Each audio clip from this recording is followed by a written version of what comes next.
J.R. Fleming, W-I-L-L-I-E, J.R.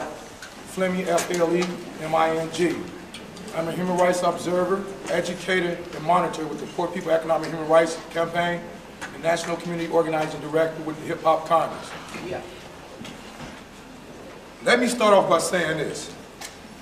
We, like most Americans, are against terrorism, be it Al-Qaeda or the police, who these last couple of days have employed terrorist tactics, inflicting fear into nonviolent Americans seeking to protest policies and politicians.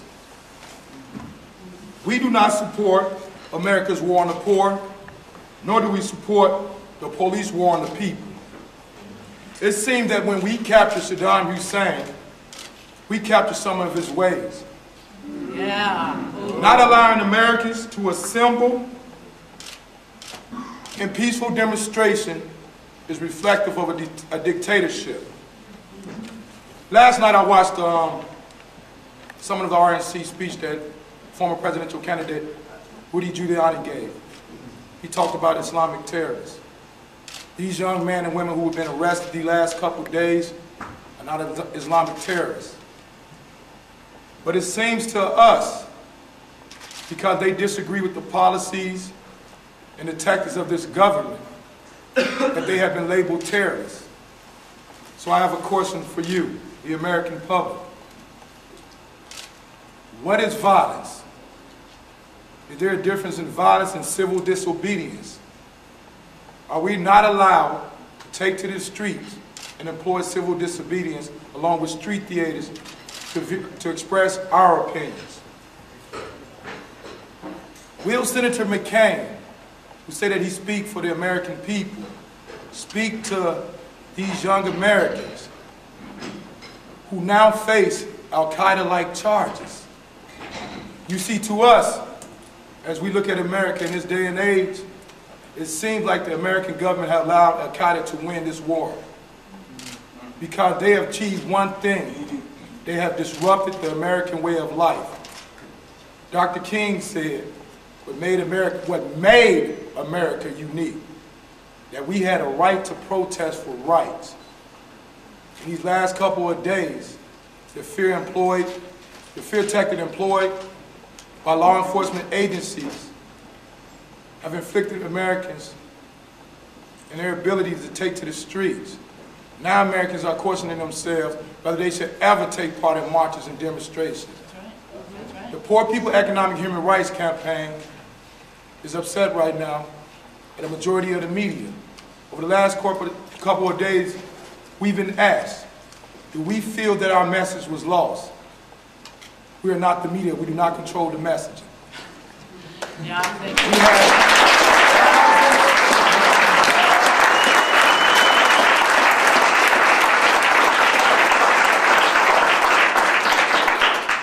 At Mears Park the other day, we had various anarchist groups to raise their fists in solidarity and unity if they can follow the lead of our security force.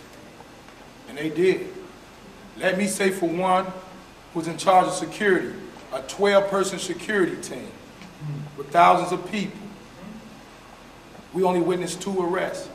The first arrest, and I do want to bring attention to this, at Mears Park was a young man, I didn't get his name correctly. Before he was arrested, during a speech, he had a large puppet. The police told him the sticks was too long. Later the next day when we seen the newspaper, we realized this was the same young man who was just told 20 minutes earlier that the sticks on the puppets was too long.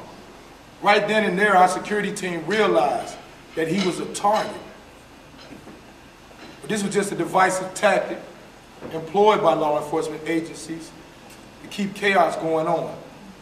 This is not the first march at a convention that the Poor People Economic Human Rights Campaign has put on. This is the third. And we've seen this in 2004 in New York and in 2000 in Philadelphia. Also, I want to talk about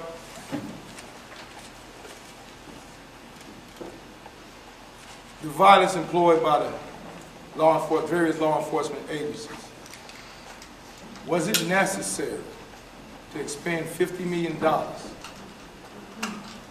to secure a party when that same amount of money is not being spent to secure the American people's lives.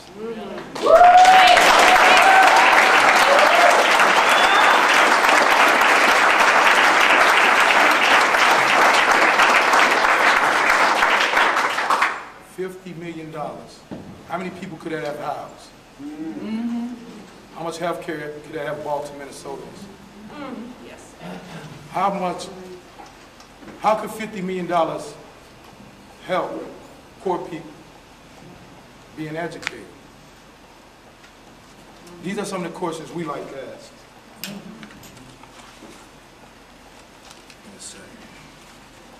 The United States of America went into Iraq. Because Saddam Hussein had violated some things you can find in the Universal Declaration of Human Rights. Now, I have witnessed at these marches, in which we all took part in, each day of the march, various violations. We're going to file a report with the United Nations behind this. And I'm going to spell out some of the articles that they have violated. Article 2 in the Universal Declaration of Human Rights, freedom from discrimination. Way before this convention started, it had seemed that the RNC Welcoming Committee was already being discriminated against. Nobody swooped in and took up members of the Poor People Economic and Human Rights Campaign, but they did to the RNC Welcoming Committee. Article 13, right to free movement in one's country. Do we not have the right to move freely in America anymore when you are being barricaded in by Gestapo-like forces? Article 20, right for peaceful assembly and association. One of the main articles America went in is coming from this way, this way, this way, in a non-violent manner. For a lot of the people that was arrested on day 2, they never stood a chance. Let me say this again. They never stood a chance.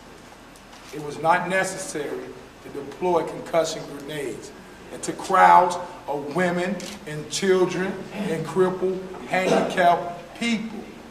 But I didn't read about this in the newspaper. I didn't see none of this on the news. These police forces and law enforcement agencies were sworn to protect the people, not a party. Thank you.